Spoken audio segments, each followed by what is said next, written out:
Welcome back to Blue Jay Bonsai. In today's episode, we're going to be building another bonsai bench. Here's a look at the bonsai bench I built last summer. You can get a better look at it here without any trees on it.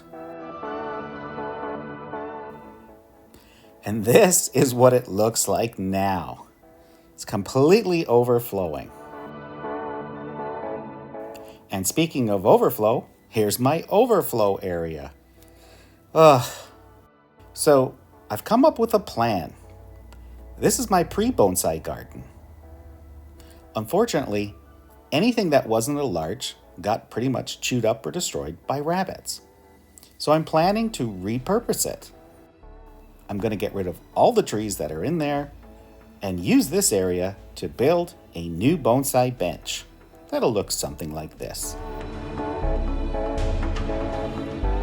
But first, let's get this last lonely larch out of there.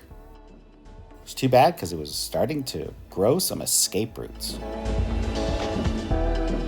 But before we dig in, I just want to get these few inches of pine bark mulch off of the top of the soil because I can always reuse it. And based on the quick plans that I had done, I lay out the area for the 3 shelves we're going to build.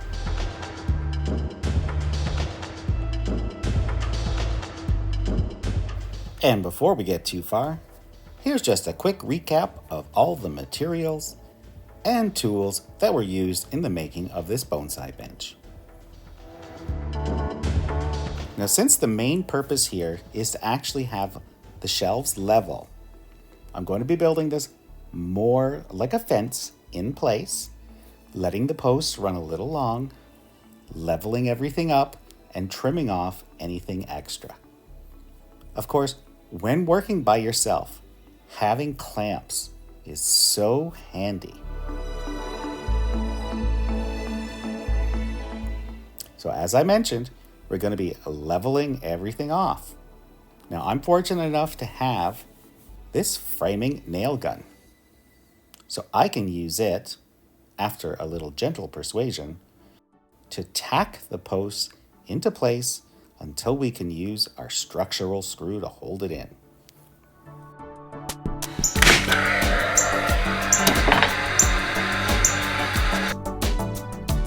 Now these are structural screws. They're meant to replace lag bolts.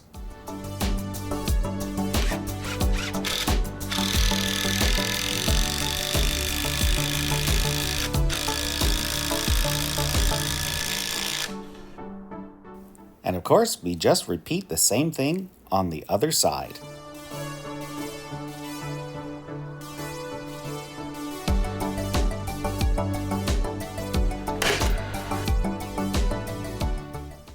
With the support braces cut a little long to allow for leveling room, we now cut off the extra to make it flush with the post.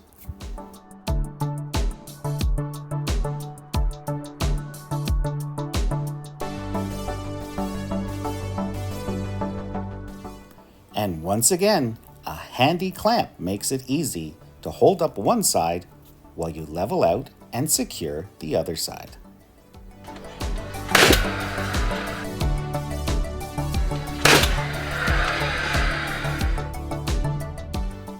Not that I actually had formal plans, but it's at this point I go a little off plan. I decided that the middle or second shelf should be a little bit wider. It was going to be the main shelf I'm going to use the most. So I just readjusted the measurements to make it a little bit bigger than originally designed.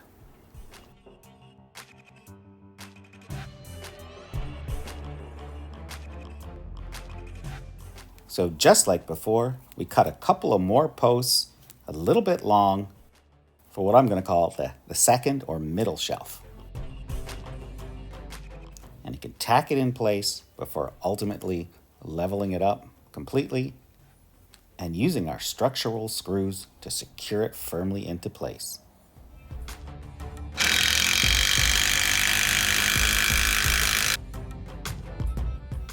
So now we can mark the final height of the middle shelf and use a board to transfer that level mark all the way back to tie the structure all together.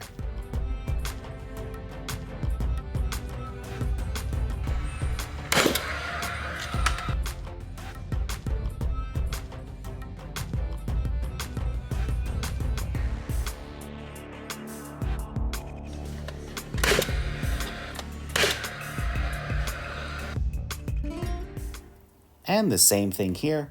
We're going to transfer that level height across to the left-hand post and continue. Just like building a fence, if the land is not completely level, this is my preferred way to work. Versus cutting all the pieces the same length up front and finding that you have to shim them up or put bricks or blocks under one of the legs to even everything out.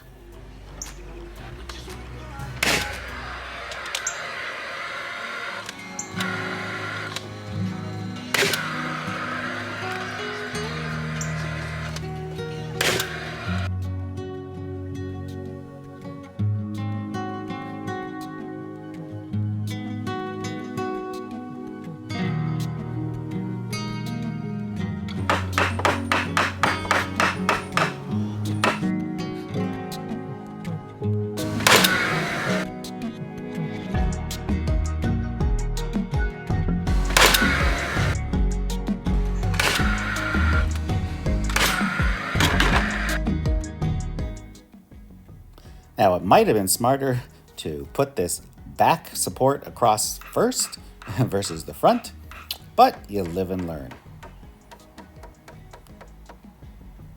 That being said, if you cut it to exactly the right length, it'll hold itself right in there and you don't need a clamp. Keep in mind, if you don't have a nail gun like mine, you can rent one, borrow one, or use an impact driver with screws. Now we need to put in a few cross braces, also known as blocking.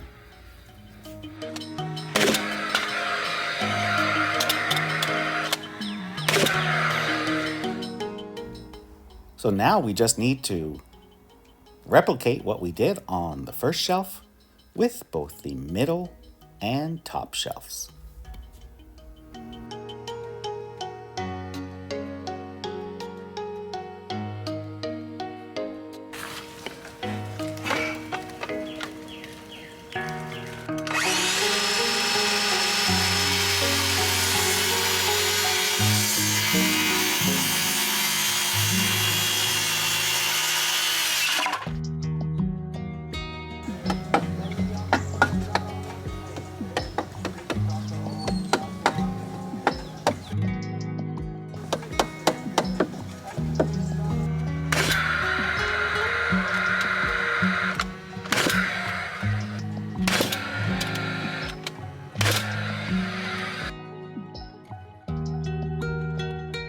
Thankfully, while I was inside hiding from the brief rainstorm, I was able to find my Japanese-style pull saw.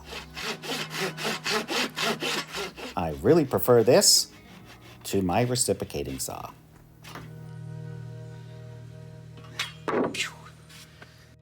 James is here to help, so the finishing touches should go much quicker. Let's start with this one at the edge, and just we'll get something for a proper amount, but you just want to slight, like a fingertips width for now. Overhang, okay?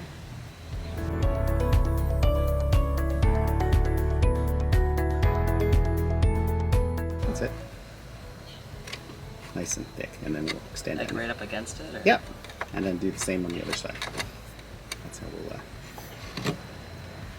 we'll cut out. I don't have it on camera, but we did use a jigsaw to cut out the area where the posts are, so that the boards could sit flat around the post.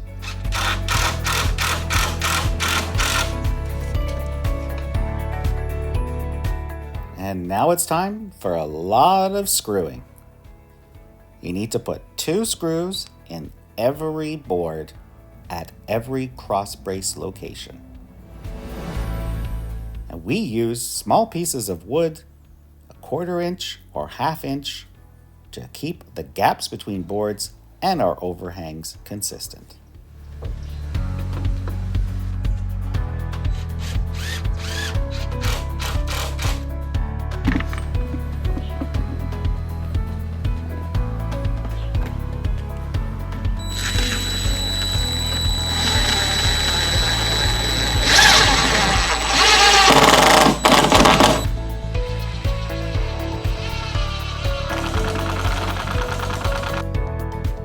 And for best results, just like building a deck, you let all the boards run long, mark them off, and then cut them off at a consistently straight line.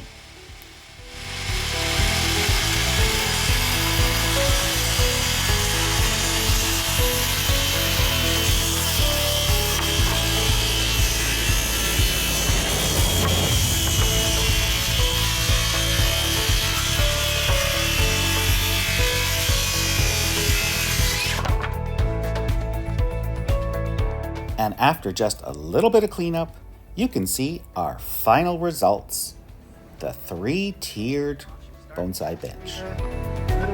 Strong enough to hold my weight, so it'll definitely hold any trees you can throw at it.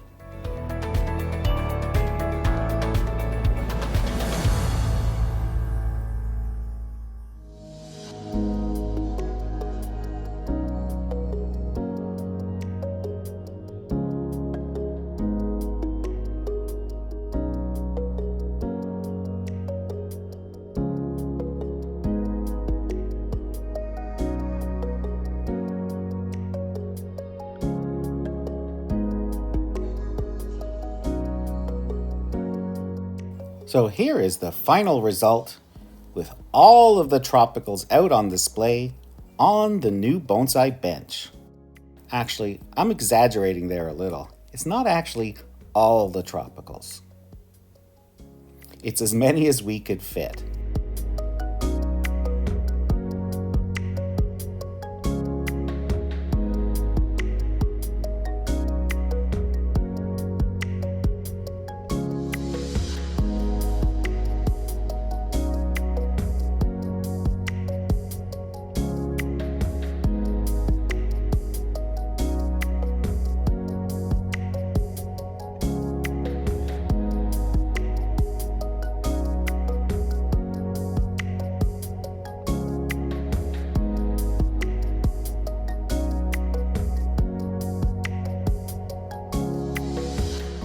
Because we still have an overflow table just for some of the tropicals. But we'll have to take care of that another day.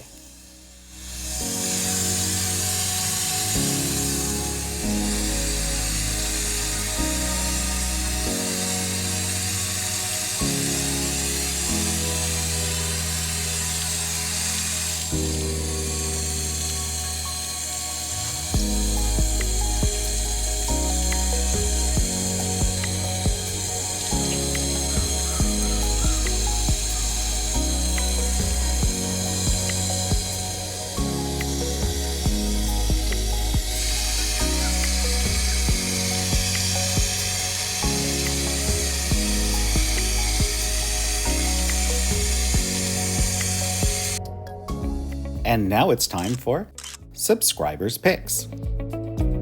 If you'd like to see your photos of your trees, bonsai or pre-bonsai on the channel, then send us an email with your name, the name and species of your tree, and any other interesting information. Colin sent us these pictures of his field maple,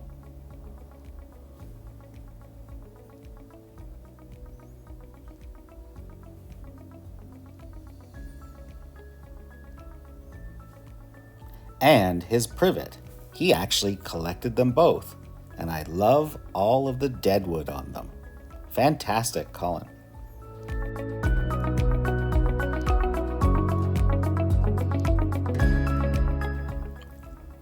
My friend Magnus from the channel Green Machine Sweden sent us these pics of these beautiful azaleas at the show he recently visited. If you want to see more, check out his channel and don't forget to subscribe.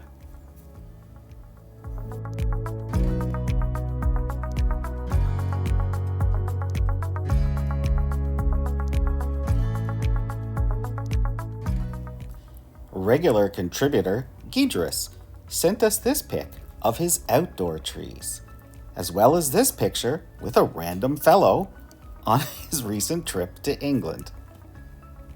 How cool!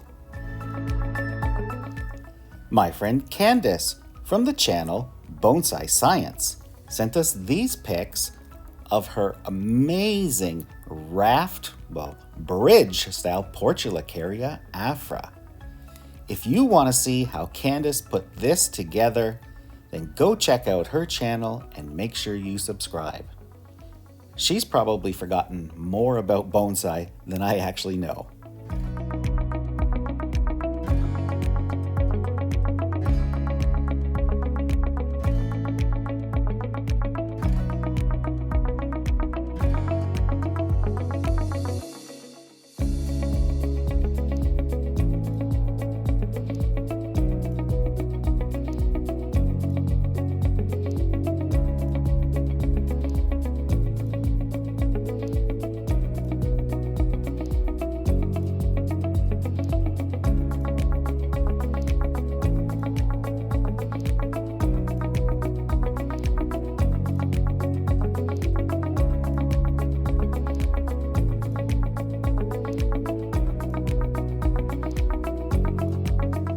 Thanks for watching, and we'll see you on the next episode.